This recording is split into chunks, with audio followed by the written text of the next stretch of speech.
What's up, everybody?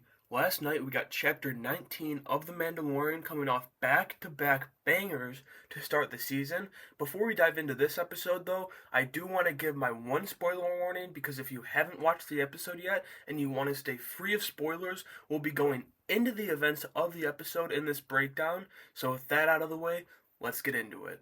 This episode picks up right where we left off in Chapter 18 as Din Djarin comes to after drowning in the living waters. But this did not go as expected, or at least how I expected it to go, as Bo-Katan doesn't tell Din about the mythosaur.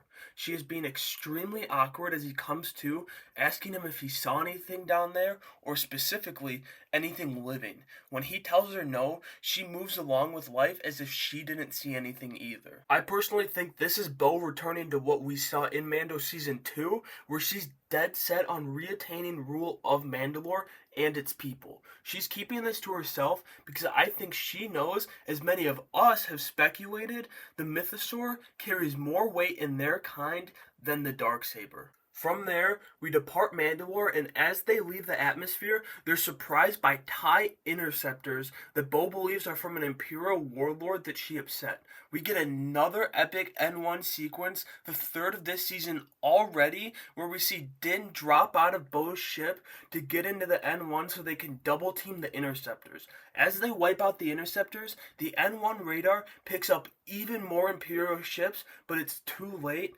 They've already bombed Bo's castle, and her family's legacy is now all but ash. As Din and Bo jump away from Kalevala, we jump to Coruscant, where we do a deep dive into DR.PERSHING and get an idea of how the New Republic is operating. Initially, it seems like Pershing is happy to be away from the Empire as he gives a speech at the Coruscant Opera House about his regrets and what he wants to do to benefit the New Republic. This is, of course, the Opera House from Revenge of the Sith, where we get the classic Darth Plagueis tragedy speech from Palpatine. But we quickly see him become disillusioned with how the New Republic is operating because while they have better intentions, it's actually very similar to the Empire, unfortunately.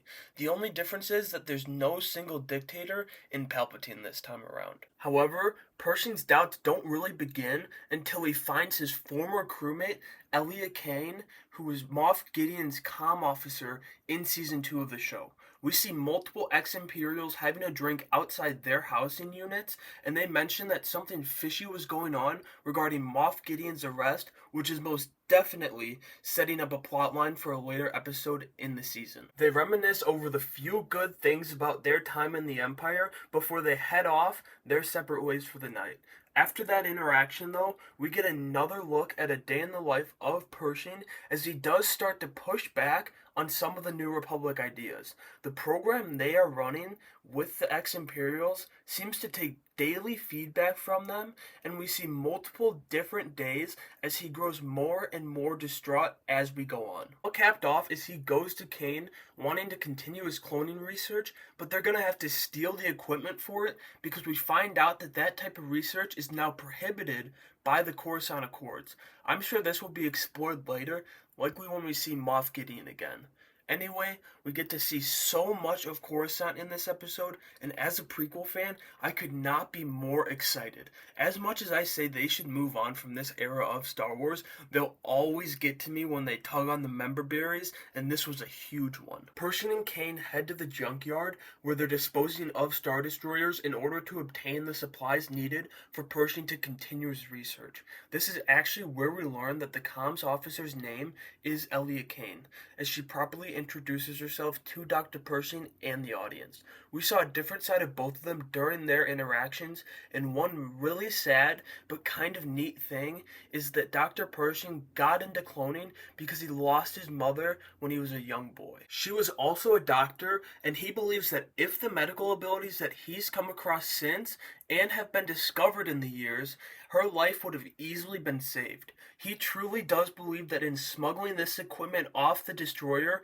he's proving that his methods are beneficial when put in the right hands. However, the New Republic doesn't see it that way, as they see lights on board the destroyer and they have to make a run for it, but as they run from danger, they run into a trap set by none other than Elia Kane. We find out that she took Pershing there as bait, and it seemed that it's in favor of the New Republic as Pershing wakes up in a rehabilitation facility surrounded by New Republic personnel with Kane behind the glass in the operating room. They're going to use a mind flare to try and cure him from his dark memories of his time with the Empire. However, they use it at a lower voltage as to not damage their recipient and just cure them by giving them peace of mind.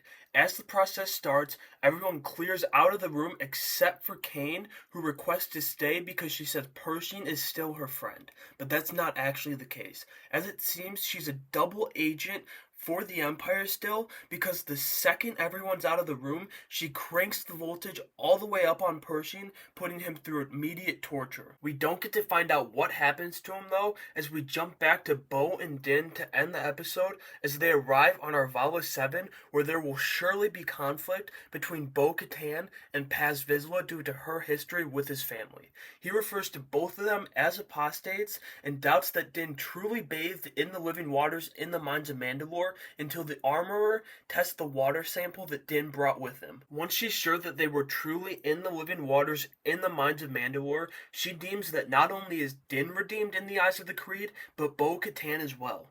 All the members of the Creed, except for Paz Vizsla, congratulate the two as Bo stares at the Mythosaur skull on the wall of the cave, teasing that she will indeed ride the Mythosaur later on in the season. I can't wait to see the inner conflict of the Creed next week because I have no confidence in Paz's ability to just let Bo be. There will definitely be conflict there, and it might even lead to the demise of one of them.